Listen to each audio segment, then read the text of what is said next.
Hello, Pompey's league campaign is off and running, and you are listening to the Play Up podcast.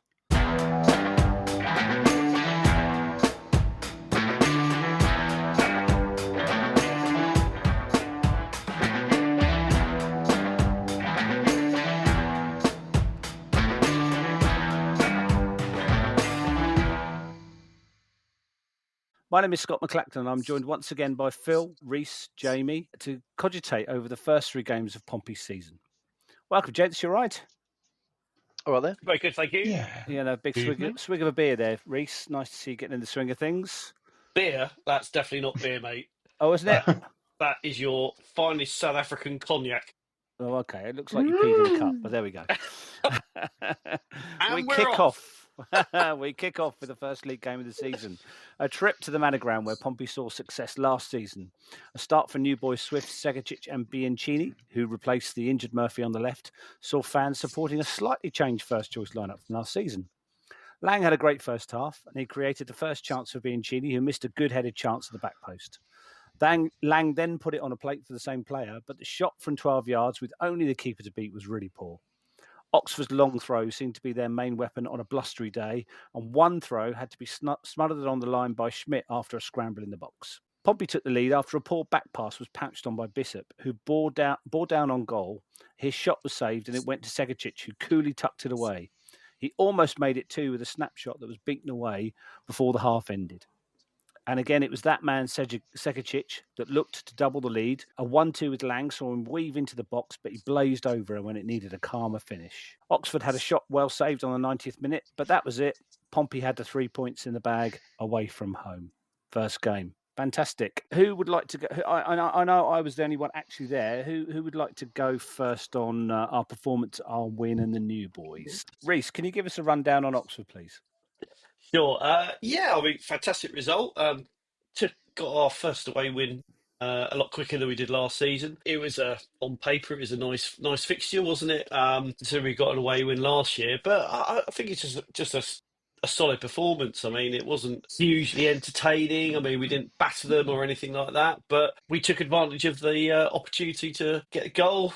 Bishop kind of, I won't say scuffed it, but hesitated. He just doesn't look right at the moment. I'm sure we'll talk about that later. But thankfully, we had somebody who was on it, and a lovely little finish in the bottom right hand corner. And really, until the kind of last stages of the second half, they didn't really kind of pressure us, or we didn't look under the cosh or anything like that. Yes, you could say Schmidt made a few saves, but overall, it was a business done, really, wasn't it? I think. Yeah, it was. Well, I mean, we had to see out about 10 long throws in the finals 10 minutes of the game. Every time they got a throw in that was past the halfway line, the guy was launching it into the box. It seemed to be their only real weapon, because they couldn't certainly play around us. And I was really encouraged at that point by our defence. Obviously, that doesn't last in the following two games, but I was really encouraged at that point, because I thought one thing that we would do this season is be better defensively, because we had a more consistent defence. And it certainly worked up at Oxford. Jamie, what were your thoughts on... So we had Swift, Segacic and Bianchini. Obviously, Bianchini didn't last the whole game, neither did Lang. What did you think of their first starts? What did you pick out? Bianchini, I thought he was really good in the friendly. He got the assist. I was a bit disappointed with his performance against Oxford. I think he had he definitely had one sitter that he Yep.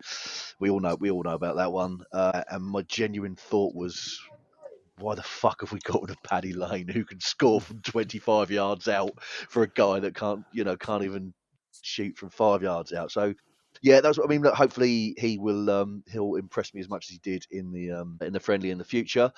Segacic, amazing, the Australian Messi. And it's nice to finally have an Australian payoff, only taken us five or six attempts now. So that's, he looks, fabulous. He looks our best player at the moment on current form. Swift, I think Swift just looks like a like for Marlon Pack. It's almost uncanny how very similar those two players are, or from what I've seen so far. Lang still looks one of our best players. He's always fighting. Disappointed to see him go off at the weekend. Hope he's not injured. And other than that, I've not been too impressed with a lot of what I've seen. I can't help but think we've again gone for the cheap option and just not improved the squad that much. It's almost like we've got the, we could quite possibly be in a relegation battle again this season, because rather than improve the squad, we've maintained the squad. That's how it feels. I mean, apart from maybe Segacic can go wild and save the day, but if Murphy and Colby aren't on form, and they Murphy come back from injury, don't know what's up with Colby, but that penalty was shocking. He just didn't give him any. I don't know. I don't know if he tried to take it fast, but rather than fast and furious, it was fast and pathetic and an easy save for the keeper. Well, I've got an observation on that. We'll cover that when we cover Norwich. We've had a question from a listener, Kyle, who I believe is We've got a in the listener? States. We have got a listener. Yeah, apparently so. Hello, Kyle. And so we better up our game. He mentioned that he wasn't impressed with Swift's performances either. I'm not sure where that's come from, to be honest, really, because as you said, Jamie, he's a like for Pack, so he fits our playing style perfectly. He plays that deep quarterback role, but possibly has a few yards more in pace in him. So what do you think, Phil, on the Swift question? The Swift question. Well, I would prefer to see Swift playing in a 3, because I wouldn't say I wholeheartedly agree with Kyle, the listener. Whilst he technically looks like a very good player, it worries me that he worries me that he leaves huge spaces huge gaps in the midfield. And I thought that the first game, and also particularly the game against Norwich, watching him and Dazelle, it was a bit like watching Marlon Pack and Dazelle at the beginning of last season playing in centre midfield, where Dazelle was having to do two people's work. And Swift, technically absolutely excellent, but I just question the balance. There. Dazelle, I thought, against Oxford was excellent. Another player that's really good, I thought, was Jordan Williams. I thought with a full pre-season, I think he looked like an absolute shoe-in to start at right back. Yeah, I'd say Swift. A friend of mine described him as Suzuki Swift, in as much he was a sort of a very average little car. But yeah, mixed bag for me. Yeah, I don't know whether we've seen enough really to be that critical. I think. You mentioned the midfield 3 again. I mean, we've said this time and time again, and I know other fans and podcasters have said it as well.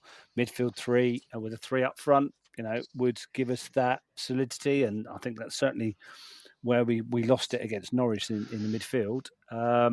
But it doesn't seem as if Mousinho will or knows any other way to play apart from he wants a number 10. So what was the other question as well is where Lang and Segacic would be more impressive. A lot of people have been saying, well, they'd like to see Segacic on the right. Yeah. But Lang had an absolute stormer against Oxford on the right until he tired and felt a niggle and had to go off. As you said, Jamie, let's hope his new injury is not too serious either. But crucially, I think when we come and discuss Norwich, is getting your best players on the ball with the ball to their feet. Just before you go on too far, wasn't it Swift that had that absolute cracker that hit the crossbar in the towards the end of the Norwich game? It was, yes. Yeah, one of those. If one of those flies in, I tell you what, he'll win a few people over. Well, he nearly did. He very nearly did. Yeah, absolutely. Yeah, we will cover that in a minute. So it's the next game is our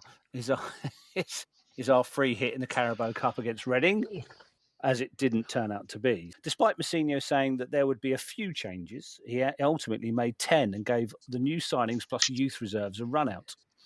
It started brightly, the Reading keeper making 2 amazing saves to deny Pompey after a scramble in the box. But it was Reading who went in front when they sprung the offside trap, and even though Killip made a double save, it was tucked away at the third attempt. Another goal quickly followed when Matthews made a poor challenge just outside the box, and the Reading striker ran on to coolly finish past Killip. The Pompey team were failing in physical battles, and Reading just seemed more committed. Farrell, in the second half, had a good attempt from a corner after a few Pompey subs were made, Segacic and Dazelle coming on. Then a bizarre refereeing call was made. Killip went to clear upfield, but it slammed into O'Mahony, who had come on for Reading. It rebounded straight to the keeper, who clearly held it outside the box. Luckily, though, the Reading player was judged to have handled it himself, and Pompey got the free kick. Killip's heart was in his mouth for sure. Then, just before the end, academy player Singer scored a delightfully flicked header to give Pompey 2 minutes to save the tie, but they did not get another. So once again, Pompey swerve any lengthy Carabao Cup run.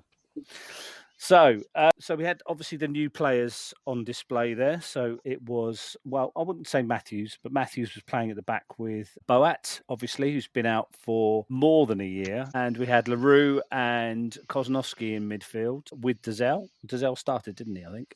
No. Maybe he didn't. No, he didn't. No. No. And then we had Yang on the left and Bianchini on the right. No, we didn't. And up front with what was Waddingham. No, we didn't, Sorry, Scott. he was on the right. No, we had Devlin on the He was right. on the right.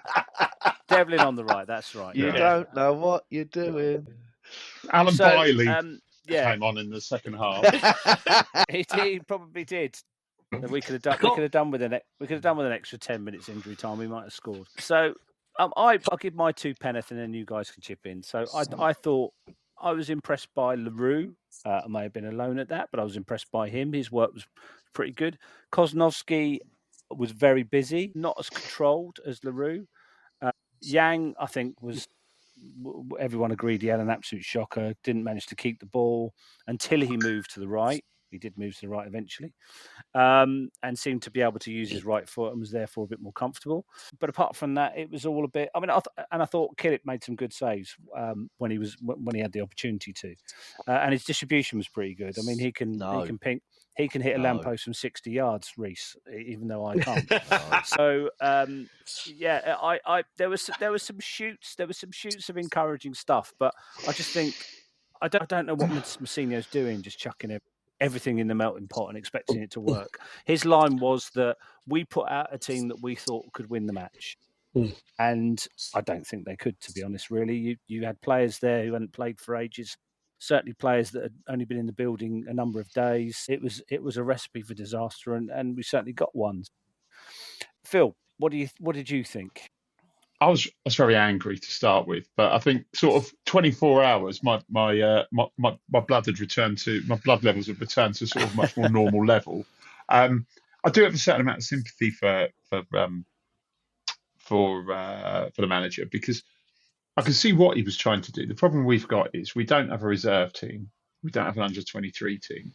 We're not playing in the EFL Trophy, so you've got a lot of players who are expected to be the almost like the backups, the players or closers as they call them in rugby, who we're supposed to be bringing on in the last sort of 20 minutes of the game, and none of them are match fit. None of them have got experience of the league. Half of them have been out injured for a year, and the only thing you can do to get them to get match fit is to play them in matches. So we've got such a limited number of matches to play them in. So he's thrown everybody in there, which I kind of get what he's done. The downside to that is obviously we've lost, and there aren't going to be any more of these matches to get them match fit. So it's a kind of a two-edged sword. I thought there was a couple of encouraging performances in there. I think as Scott said, I was a bit critical to start with. On reflection, I think LaRue did all right. But the problem was we were trying to fit a lot of square pegs in round holes. So we had Kozlowski, who is very much not a number 10, playing as a number 10, which made no sense, because you see all the videos of him. He looks good when he's driving from midfield, and he played most of the game sort of with his back to goal, trying to get onto long balls, and that's never going to work. You had Yang, who's one of the most right-footed players I've ever seen, playing on the left, and the poor bloke was clearly trying to get the crowd on side with his sort of tricks and things, and nothing came off for him. And you could see once he moved over to the right and he was in a more natural position, he looked a bit more comfortable. But it was such a mishmash of a team that it posed more questions than it did answers. I mean, Waddingham, after his goal-scoring exploits in pre-season, looked lost up front, didn't look like the sort of heir apparent to Colby Bishop. And they say he's ahead of time, well, ahead of where they expect him to be at the moment. That's absolutely fair enough, but he's expected to be the man that's going to get the goals when Colby doesn't. It's a lot to put on the shoulders of a 19-year-old, I think. So yeah, mixed bag. Killip's passing was interesting. He's got a lot of confidence in that boot of his, actually. Yeah. Perhaps he should be taking the penalties. Jamie, what did anyone impress you at all? Let's start from that baseline. Segacic, when he came on, I thought Killip's saving and shot stopping ability was quite impressive, but I totally disagree with you on his distribution. And I know if Tim was here now, he would disagree with you as well. His distribution was fucking awful. And Get off the and I fence, think, Jamie. well, and I think that that's part. Well, do you know what? If talking about, okay, I am gonna get right on that fence, or off that fence. To me, we lost that. It's Mousinho's fault that we lost that match. That was naive of him to put out a squad that hasn't gelled. And yeah, okay, I get what you're saying, Phil. The only opportunity he's got is to do that, but they play every day behind closed doors. They get the opportunity to, maybe not in a competitive match, sure, but they compete against each other. Whenever they play 11-11. So for me, it was just naive putting out that squad. And now, like you say, now we're not gonna go on. A couple of people said to me, "There's absolutely no money in the League Cup whatsoever." So it might be a tactical decision that we make seemingly every year. But to me, it would have been nice to have had that.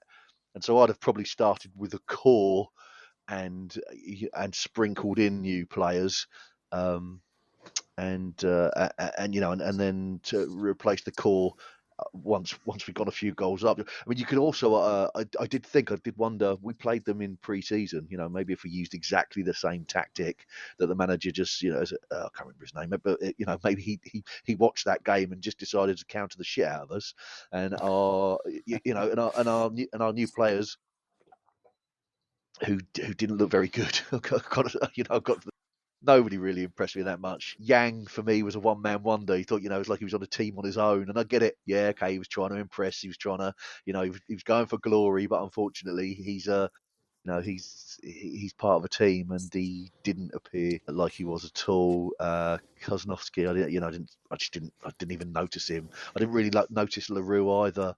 And I wanted to, that was why I tuned in, was to see what the hype is about. I really, wanted to, and now I'm a bit disappointed. I just think have we gone on the cheap again? Is this Kamara round two? Is it? Who knows? So yeah, that was my view after watching that match. I think they're, to be fair to them, they are definitely not Kamara round two, but they're development players, and the problem, as Phil identified, is we've got no way of developing them.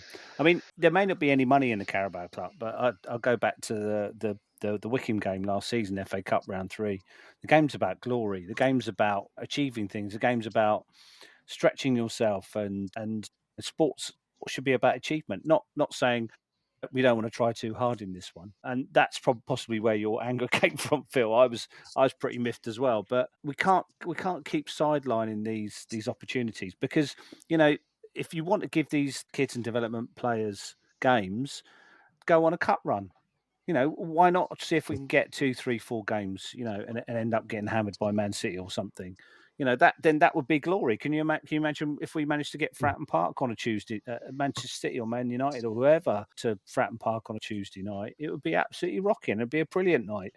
But we've pissed it all away again. So yeah, it's disappointing.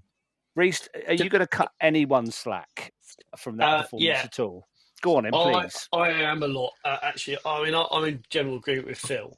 I'd like to put a scenario to you. So we've just come off the back of a league season with some of the worst injury records on paper.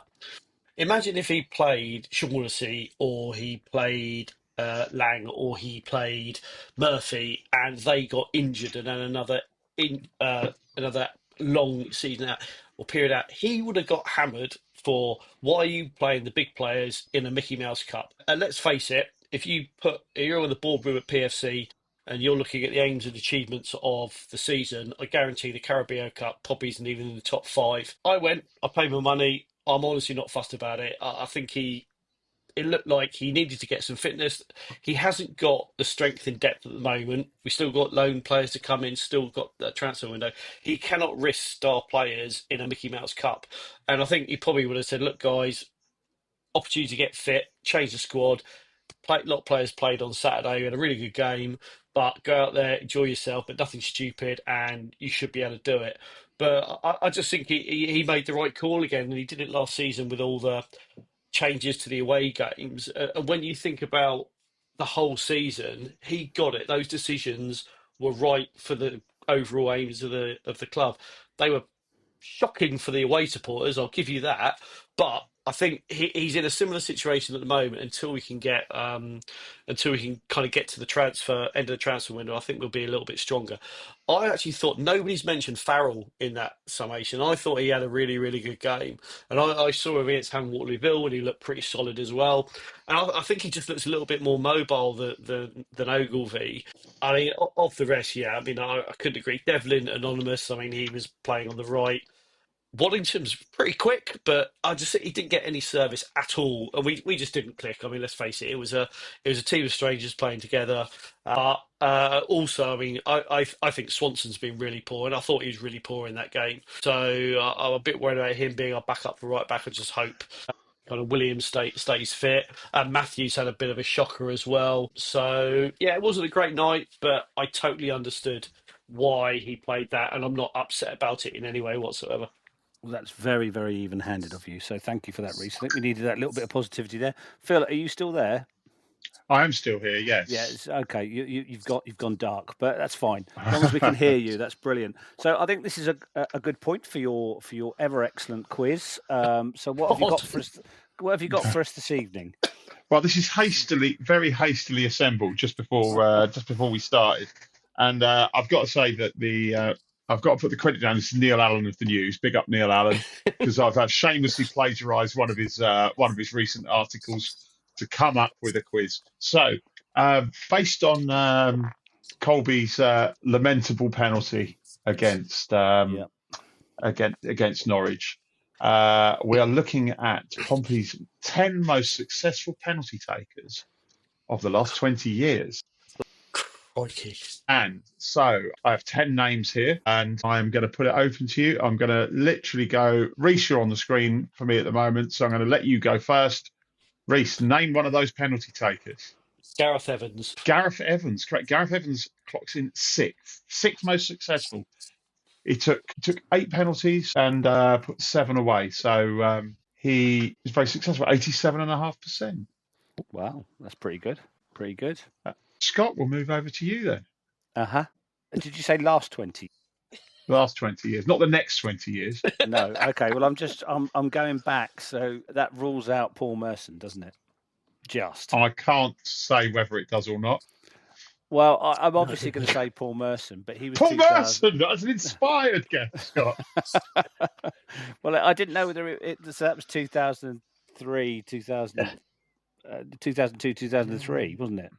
So I mean, it won't be the first. If it's not correct, it won't be the first time Neil's got something wrong in one of his articles. Okay, sorry, Neil. The last 20-ish years, then I'll settle for that. So I was right. Yeah. Is that okay? You were right. Mercer was in just behind Evans, and he put 4 away, 4 or 5, I think it was. Okay, I thought it was more than that, but maybe. Again, I can only base this on Neil. So, Jamie, your turn. So I'm struggling here, and I'm not sure if he scored that many penalties for us, but I know he scored one absolute blinder for us. That's Sully Montari. Afraid not. Not on the list. Not on the list, Jamie. No. He did score that one at United, though. He did score that one against United, yeah. So I thought, So over to Reece. Well, Colby Bishop. Colby Bishop in 10th place. It's 78.26%. 18 penalties successful, 5 unsuccessful. Wow. I thought we'd have been a lot higher than that. So me next, is it? I'm going to go for Jed Wallace. No, Jed Wallace is below this, unfortunately. Oh, okay. All right. Less percentage than Colby. Okay. Jamie, over to you. Brett Pittman take penalties? He did. Is he on the list? Yes, he is. Yay! just above Colby, with an 80% success rate. 8 successful penalties and 2 unsuccessul penalties. Okay. So over to Reece. Surely, so we've not got any of the big hitter. I want to say Prozinecki. No, that's a long time ago. Of course, yeah, he would have been, yeah. Well, I mean, flipping Paul Merson got in, and that was 22 years ago, so you might as well go. See what you could do. Okay, not that one. Crikey, no. I was going to say Todorov, but that would have been around the same time. But Merson was in there, wasn't he? So Curtis. No, Ronan Curtis was not. No, he's not in there. Okay. Scott, over to you.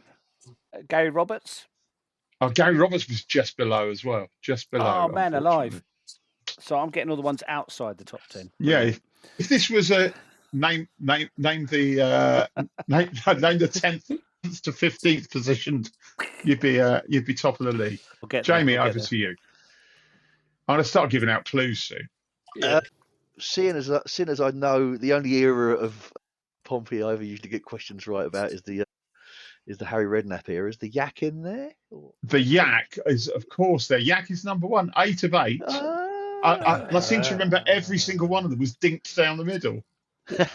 Well done, Jamie. Well done, Jamie. Okay. Defoe, did he bang in a load? No, I do know, though, Defoe took 4 penalties for Pompey and he missed 2 of them. And one of them was against West Ham. And if there's ever a penalty that was a deliberate miss, that was it. Yeah. So afraid not, Reece. I will go for Matty Taylor then in that case. Matty Taylor, 3rd place, 5 of 5, 100%. Well done, Matty. Reece. I thought it was Jamie next, isn't No, it? Jamie next. Oh, Jamie, sorry, Oh. mate. The disappointment. Oh, I don't think he took them, but I'm going to stay with that era and try Benjani. no, Benjani did not one of them. I don't think he did take penalties. I'm not sure. Right, Reece, I'm going to start giving clues now. Go on then. But I can't think. I'll give you one of them. We've just sold one of them. We just sold one of them. Yeah, Well, and he's got 100% success rate from the spot. really? Why did we sell him then? Well, we just sold. Some people thought he was better than Bishop. We probably got offered 10 shekels for him, or a couple of bottle tops, and our owner was like, yes. What? Surely not Sadie. No, the other one. Oh, the other one. Not Paddy Lane, then obviously. No. Crikey. Who else have we just let go? How is it? Australian. Yes. Just let an Australian Gone go. to Aberdeen by any chance? Oh, Yes, of he course, has. Yengi. They love him. Crikey. Yengi, well, he scored a goal. 5 of 5, Reece. 5 of 5. We're not in. What position's he? He's 5th. So to get Bloody 5 penalties, you're basically halfway in our Hall of Fame. Out over of the last 5. 20 Yeah, years. he's got 100%. Flip it. We're not setting the bar very high here, are we? No. I think we've got some of the kids who play half time are on that list as well. Right, Scott. He's due a clue, isn't he? Oh, surely? he's due a clue, isn't he? Yeah, please. He was apparently quite expensive at the time. We bought him alongside another striker. Manager said, we can play those two together. Promptly never played them together. Did he take them? Can't think. He's Welsh, believe it or not. Currently playing somewhere in a league below us. I don't know any more clues I can give you. Not John Marquis. He's No, not it was the player we bought to play alongside John Marquis, but never played him alongside John Marquis. Ellis Harrison. Ellis Harrison, 5 of 5 as well, like Yengi. Wow. So that gives us, there's 2 more to get. We go over to Jamie. One of them was a defender. This should be a good one for you, Reece. He shares his surname with the leader, with the surname of the front man of a highly successful 1980s heavy metal band. They started in '78 actually, and they're more '80s than '90s. But I'll let you off. Nerd. No. Is he the lead singer of Iron Maiden? I don't think so. I'm interested to see who you're going to go for, Reece, because I'm not talking about Iron Maiden. Oh, you're not talking about Iron Maiden. Brilliant. Crikey. Who were you thinking, Reece? I was thinking of Bruce Dickinson. Yeah, we've never had a player called Bruce Dickinson. I know we've never had I thought you said surname, and I was had a going, Yeah, I Jimmy. did say surname, sorry. Who the hell's that? Jimmy. He did say. Well, but that's even. I don't think Neil Allen would put him in the. No. Right. Okay. So not even thinking of the right band. So No. I think right. Lot of leather and... What Lemmy? No, we didn't have a player called Lemmy either. Surname Killmeister. Alvin No. Stardust. No, you're going to kick yourself. You're going to kick yourself, Reece. Do you want me to tell you who it was? Well, tell me. Halford. Greg. Greg. Judas Priest. Greg. Yes. Yeah. All right, about- and we got one left to get. Fittingly, Did this one famously miss a penalty for us? he did miss a penalty, yes. I don't know if it was famous, but he definitely did. It was a critical one, like Possibly. FA Cup final. No. Oh, I was Wasn't thinking Kevin of Prince I was thinking of the Boateng? I was thinking of the Fresh Prince of Boateng. Did Dan? Did he take a few? No. No, he Picky bought on? a few though. He bought a couple. Yeah. Picky on? No. Right. I can't think of a clue. Good night, Mr. Chips. It's not catchphrase, Scott. What's Mr. Chips doing there? Say what you see. Say what you see. First name Liam. No, I know you're on about. Yeah, Irish fellow. Possibly. What? Was he the guy who played for Sunderland? Yes. Oh. I think he did. Or did he come from Stoke?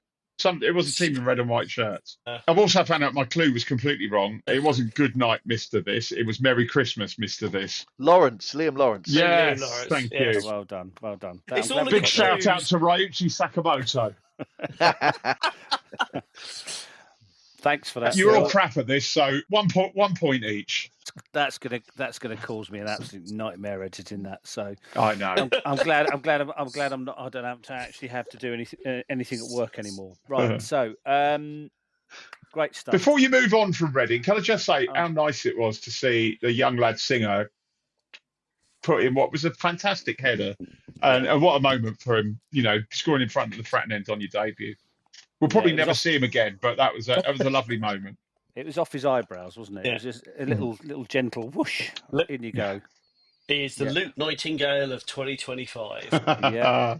Well done. Yeah. Thank you for that, Phil, and well done, everybody. And I say that in the very loosest terms. We will go on to Norwich. So, despite Bishop being a doubt, he returned to the Pompey lineup, as did Murphy, to complete what looked like a strong first 11 with 9 of the team from last season starting. Norwich took the lead from a free kick where Darling was left to head home from 8 yards. Almost following that, Schmidt shanked a pass straight to a Norwich player, and Sargent forced the keeper into a good save. Pompey were looking nervous early on. Pompey should have equalised through Paul. He was denied by a great save from a corner routine, and perhaps that would have settled the nerves, but Norwich doubled their lead from a long throw. A near-post flick-on was headed in the far post by Sargent, and the game was getting away from Pompey. In the second half, Lang went off with an injury after he was hacked down. Bianchini came on for Murphy on the right, and Waddingham replaced Lang. Segacic came alive on the right, and in contrast to being almost anonymous up until then. Pompey earned a penalty when Bianchini was challenged for a high-bouncing ball and was clipped by the Norwich player. Bishop stepped up to give Pompey a way back into the game, but the keeper showed him his left side, and Bishop obligingly went that way, and the keeper saved. Again, it was down to Segacic to put Pompey on the score sheet. The ball was shuffled to him 20 yards out, and he arrowed a shot into the bottom corner. 10 minutes injury time was signalled, and Pompey smelled a comeback. And it was Swift who nearly provided a Mendes moment when the ball came to him from a cleared free kick. His controlled volley hit the underside of the bar and bounced out. Pompey had given themselves too much to do in the end to get any points. There we go. What's so funny? Nothing at all. Nothing, mate. A well put together summary, mate. Well, you know, these things don't throw themselves together. I throw them together. So, very disappointing after Oxford, really. And we shot ourselves in the foot for the first 20 minutes. Jamie, you can go first on this one. So, Reece, you mentioned Swanson earlier. I thought that the game changed when Swanson came on for Norwich with him and Segacic on the right. That's when I started to think, actually, something's working here. And I totally agree that Williams is really good. But I just thought that, that was what I left with. Swanson's come on. Oh, we're doing all right now. And then there was suddenly a bit of a comeback. So I noticed that. Before that, we were just rubbish. It was awful watching us. The Bishop penalty, Murphy definitely coming back from injury. Yeah, I was just really disappointed. And I thought, as I was walking out the ground, someone said to me, "Look, what do you think the difference was between us and Norwich?" And the answer is simply they have better players than us. And unfortunately, that was the case. It's, they've invested more in their squad. We buy prospects, they buy quality. I mean, what was a Sargent? What a player he is! You imagine having him up front for us. He just looks head and shoulders. Watford spent 15 million so far. Wow. We haven't spent that since the Eisners took over the club. not on the team. No. So that's so as you rightly highlight, that is possibly the difference. And it wasn't until they took their better players off that we changed our shape and personnel that we looked a bit better. I mean, Segacic was so much better on the right, purely because when he was in the middle, I mean, the amount of times the ball went up to Bishop. So when we play the ball direct down the middle, it goes to Bishop, so it's in the air. So when it comes off Bishop, if he doesn't control it, the ball's bouncing around. And Segacic, who's what, 5'2", 5'3", he's never going to win anything that's above his knee height. So so getting him onto a wing where you can get the ball to his feet, and then he can actually control it and run at people is a so much better, effective way of using him. So if it's persisted as a 10. We need to work out how we get the ball into the front four better, because the way that we did it for 60, 70 minutes in that Norwich game was just awful. And I mean, as you rightly said, Jamie, there was Murphy didn't look fit. I think he had a good first half, but faded badly after that. Yeah, it just what we were doing in attack didn't work until we changed the personnel, and luckily Norwich took off 2 or 3 of their better attacking players. Reece, what do you think? I thought the reason why we lost was we were just poor defending, simple as that. And I think I don't necessarily think Norwich had maybe better players. I think they were better organised. I think they were certainly moving the ball around better in the second half. We made 2 mistakes. I mean, considering how many long throws we had from Oxford, and we defended all of them, and we get 1 and we don't, it was pretty poor. And the Shaughnessy one where he just left the guy going, I mean, it's a really uncharacteristic defence. I mean, during the game, I was actually pretty livid, but when I kind of came out, actually, I thought the game was kind of actually quite even overall. I think first 30 minutes, yes, undoubtedly they did very, very well, but I think we let them in the kind of first 15 of each half. It was fairly even, and then we came into it, and I think Bishop he just doesn't quite look sharp enough. I mean, I think in the first half, after 15, 20 minutes, he had the ball out on the left. He was kind of waiting to get it onto his right, and by that time, the defender had nicked it off him. And I'm not sure how many people would have thought he was going to get that goal when he was given the ball. But thankfully, I mean, Segacic looked really good on the right. Dazelle looked really good actually. He had a really good game. But I thought the reason why we looked better or started playing better was because Segacic went on the right, and that's where he started to get space. But I mean, I was watching Segacic in the first half, and he was actually almost like, I'm not say dropping off, but sitting in between the 2 centre backs, either on the left or on the right. Nobody saw him. Nobody gave him that ball to kind of get kind of split the defence and go. And I just don't think maybe we've quite got used to how he was playing. Yeah, that they were undoubtedly really good. They were much better than when we played them. Was it penultimate game or third game for the season? I'm not quite sure how much they spent. I think they're going through a similar phase with us where they're looking for youth and things and stuff like that. I mean, we know the Islanders will look for value. We know that we're not going to spend stupid amounts of money like everybody else has. But you've got to say it worked last season, and until it doesn't work, I don't think we can really criticise the club for looking for value as long as it achieves the aims of the season. I think aims of the season you've got to be thinking mid-table. But if we're in another relegation fight, I don't think we will be. Then I think fans have got every right to criticise the owners for not pushing on. But considering our form in 2025 was 7th in the entire league, I think we're in a pretty good space. You just hope that Sean he won't make mistakes like that all week. Maybe Farrell might come in for Ogilvie a little bit, but second penalty, it looked like a stonewall penalty to me. And when you look at it on the You're talking replay, about the Ogilvie one. yeah, he definitely catches him without a shadow of a doubt. But somebody said, oh, the referee might have thought, well, the defender's leg was planted and therefore Ogilvie went into him. But I think the telling thing for me is not one Norwich defender appealed to the ref to say it was a dive in the moment, and that to me said I think they thought they got lucky, and I thought it was an absolute penalty. So yeah, Bishop would have probably missed it again though. That's the Yeah, well, the ref was doing us a favour.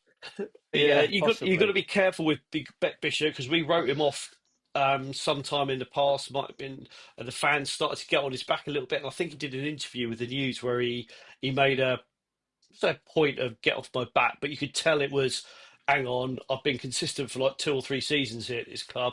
As soon as I have a bit of a dip, people are on my back.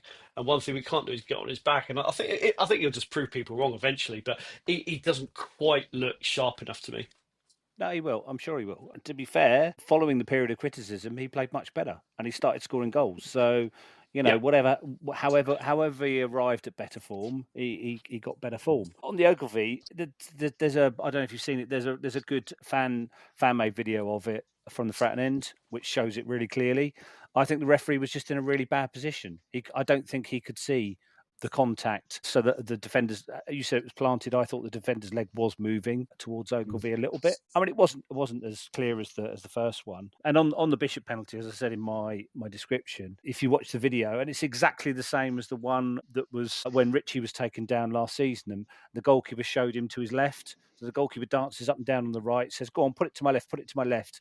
And Bishop duly obliges, and the guy saves it easily. So he needs to work that out. If he's going to lose the mind games to goalkeepers, he needs to work that out in training, and because the goalkeeper does move to his left quite quickly as Colby's going to strike the ball, so he's got an opportunity to switch possibly there. Jamie, all yours to sum up really before we go on to a couple of topics before Phil, we finish. Don't I get a say? Sorry, Phil, I'm sorry, gonna go. apologies.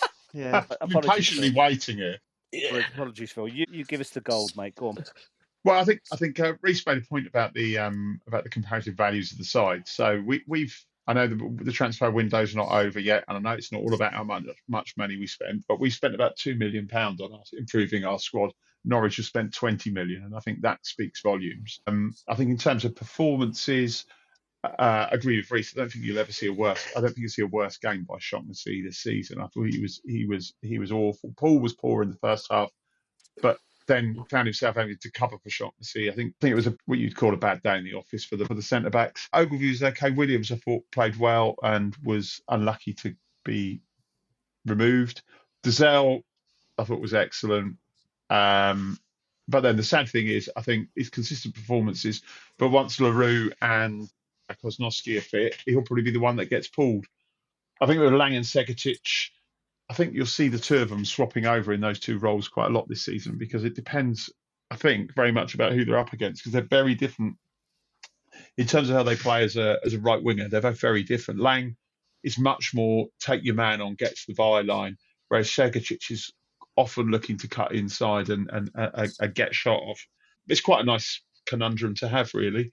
I thought Bianchini's cameo was hilarious. I would have quite liked to have like a sort of Jackie Chan sort of soundtrack over the top of it as he flew in with these, sort of like, I don't know. The initial one that he got a penalty with, I get it was a penalty at the end, but I thought he'd done a karate kick on the bloke. It was quite something to watch. Yeah. I think he did a bit to win over the doubters in that one. But yeah, it was for me. It was a really disappointing game, really, and we only really came alive when Segacic moved to the right, and there was too little time to turn it around. I suppose the good thing is that we did look like we could have turned it around. So I suppose if you want a positive, 2-0 down with 20 minutes to go, I suppose away from home, as we saw last season, we ended up either collapsing or not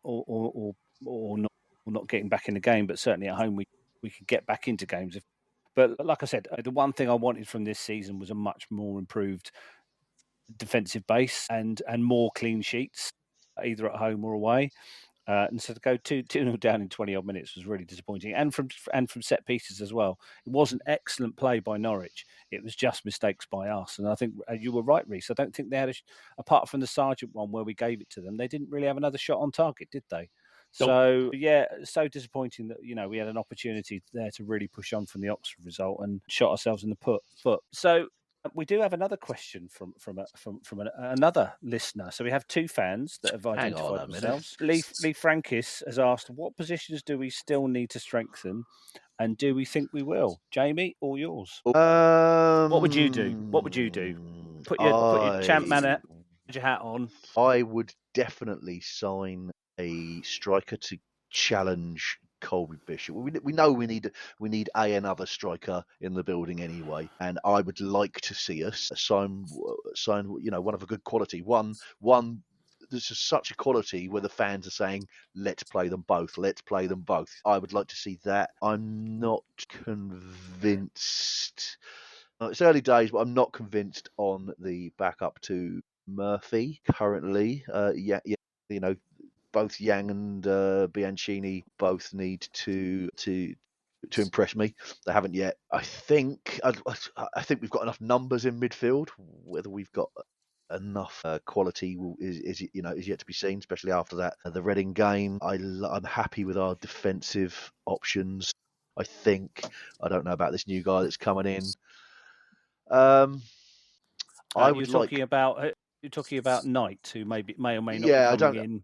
Yeah, I don't know enough about him to know. But what I would like to see is more height. I think one of the issues that we've got is that our squad is not tall enough. And we are, like against Norwich, that was, to me, really apparent. We just couldn't win anything in the air. And if we're going to carry on playing this ghastly form of hoofball that we seem to insist upon, then we need some players that can actually head the ball. Well, Josh Knight is, I'm just looking up, how tall is he? He looks 6'3". 6'1". He's a midget, you know. That compared to you, he is a midget. Exactly. Yeah. I am joking there. For our listeners, I'm 6'5", so anybody that's 6'4", I would call a midget just to be an arsehole. So went from Peterborough to Hanover 96, and has had a season in Bundesliga 5. Yeah, I did look online at some of the comments from Hanover players, and they love Hanover fans. Sorry, and they really like him. They seem to be disappointed that he's going. They say he shows a lot of fight. I think he put himself about a bit in one of their derbies, and they love that. He shows a bit of backbone. I think they seem quite disappointed that he's potentially on his way. So that's encouraging, I guess. Yeah, and not one for the future. He's 27, so that's a bit weird. But I don't think central defence is somewhere where I would have thought we was especially looking. I think you'll bang on, Jamie. We don't have that competition, and I think Phil said this earlier. We don't have that competition up front. If Bishop's out for a few weeks, who's going to play that central role? Waddingham doesn't look up to it yet. He may be ahead of schedule, but he's not championship quality yet. So that's an area you're going to have to put your hand in your pocket. To get someone who scores a few goals in the championship is never cheap. My biggest worry of that is that Mousinho's already sort of prepared us for this by saying that, if you approach a proven championship level striker, the first thing you're going to say is, I'm here to play back up to Colby Bishop. And much that I love Colby, I think he's a great player. I think he's very much underrated in many ways. But you can't just turn around and go, well, he's my first choice for every single game. It's ridiculous. And we're linked with this chap from St Johnstone, who by all accounts is Mackenzie, can't remember his surname, by all accounts, a great prospect. But again, he's a prospect. We don't need a prospect. We need someone, I can't remember which one of you guys was saying, we need a striker to be there that is either challenging Colby or is playing when it's not working for him. There's no reason why we can't take him off and bring someone else on. But it's very unfair to bring on an unproven 19-year-old from the Bungles to get the goals. I think this is where our loans are going to come in, because we've still got 3 spots, haven't we? And I think the time to judge the squad is when the transfer window closes. And let's be fair, Mousinho is not exactly totally completely honest in his press interviews, which I'm totally happy with. And it just wouldn't surprise me if he's talking out of his arse to deflect actually what we do. The club is very good at getting signings in with hardly anybody knowing, apart from the news, who get a bit of a sniff and things. So I think there will be, in answer to the question, I think there will be centre back. Josh Knight looks like he's coming in, possibly another wide player, possibly. I think a centre forward though is probably the most important point or reason for what everybody's said. Whether they will be a championship reserve like Atkinson come back from injury, whether they will be I think they'll definitely be a Premiership reserve or under 21 or something like that, and maybe we'll find the new Jermaine Defoe. You never know, but I think we're going to see another 3 come in, forward, centre back, and possibly another forward. I don't know. We'll see. And Mousinho's not usually one for sentiment, is he? He's no. He's from what I've seen from him so far, he's pretty damn ruthless, and he's shown that with Matt Ritchie. He said to Matt Ritchie, who I thought was an absolutely cracking player. He said to him, "Sorry, mate, you're not going to get the time. tough. And so why is he saying, sorry, Colby, you can play every game and we're not going to sign anyone to challenge for your spot? And on that point, on Matt Ritchie point, are we going to make it clear on this podcast that it's pretty much the player's choice to go elsewhere? Yeah, absolutely. Yeah. Yeah, it's not the club, it's not the management. Nope. The club have given him options, and he's decided the option that he wants to do is go somewhere else. So there's not much you can do about that. There's a lot of chat on social media, as there always is, about bringing him back. He's the best right winger we've got, etc., etc. But it seems as if he doesn't want to play for us. So what can you do? Look, if that's true, I mean, I don't know, because just to play devil's advocate, we haven't heard that from Ritchie. We've only heard the club's a version of this story, and the club are never going to say anything negative. You know, they are the epitome of professional when it comes to stuff like this. So they're never going to say no, we've told to go or whatever. But I will say, having seen Segacic play on the right, then I know which those two players I'd rather have. Are we 100% saying, you know, why haven't we got two players that are that good, you know, on the right or in the centre, you know? So is Lang and Segacic now competing on the right? You know, if we really want to push on as a club, I mean, maybe we don't. Maybe we just, you know, we're just happy to carry on ticking over. Who knows what goes on through the Eisner's minds. Yeah, I'm still disappointed to see Matt Ritchie go. And if it is his decision, then well, fuck you, Matt. But if it's not, I support you. Thanks for that, Jamie. I'd like to see us get someone in on the right, though. I think we need I still think we need a Murphy-esque player on that side to give us a bit of balance. And the thing with Lang is, as good as he is a touch fragile, and he's not going to play 40 games a season, which is fine. But those are those 10 games, 15 games he doesn't play in. You want someone of a similar caliber playing there. I think striker, right wing, possibly another left-sided midfielder, and a centre back. Well, having another striker you can throw on with Bishop that isn't Waddingham would give you the options. You know, for the last sort of 20 minutes, we went 4-2-4 against Norwich with Waddingham obviously alongside Bishop. So we abandoned the number 10 and just get it wide, get it in the box. You know, standard English play, get the ball in the box and see if you can get a goal. And it works, you know. So that's what we try to do. But you know, if Waddingham's not up to scratch, you need you know, Yengi at his peak in League One when the argument was why can't we play them together, because he looked as good as Bishop for at least a few months. 20 minutes. maybe a few weeks, a few months. But you know, having the option of going, oh, hang on, if Bishop isn't working, can we bring someone else on? It's probably vital for our season, to be honest, and it will be the difference between a relegation scrap and a mid-table mediocrity, which we all crave. So we got. Here's another question then, just whilst we're on that subject. So if this Josh Knight is coming in, are we going to get rid of defender? And if so, which one do you think is going to go? Well, no, I think we have to have five centre backs. I think this day and age you need 5 centre backs to cover for injuries, to cover for suspensions, to cover for the fact that Boat's played 70 minutes in about 14 months. Matthews has been out for 8 or 9 months. On that point, Phil, don't you agree that probably Boat, for his development, needs to play 40 games this season? Wouldn't he be better going out alone? Because possibly, yeah. He's not his development. His full recovery is not going to happen if he's not playing. So perhaps Knight is coming in means that Boat can go on loan for possibly at least 3 months, if not more, and get the games that he needs to get up to speed, because he's just not going to do it. But let's just wind back to last season. We had 4 or 5 centre backs, so we ended up with Marlon Pack playing in the centre of defence. And nobody wants. And this isn't a dig at Marlon Pack, but I don't want him put in that position again. So we need to have. Well, I think we need to have 5 centre backs. Yeah, no, I do agree. And unfortunately, 1 or 2 of them are going to miss out on match day squads on a regular basis. But we need to have them. Yeah, okay. I do agree. Right. So we've done an hour. Let's wrap up. We've got 2 games before the next pod and before the end of the transfer window. So we will have a lot to talk about early September. So we've got West Brom on Saturday. 3 p.m. And the following Saturday, we host Preston North End, who are going great guns, defying my prediction that they will struggle. They've got 4 points from their first 2 games, unbeaten.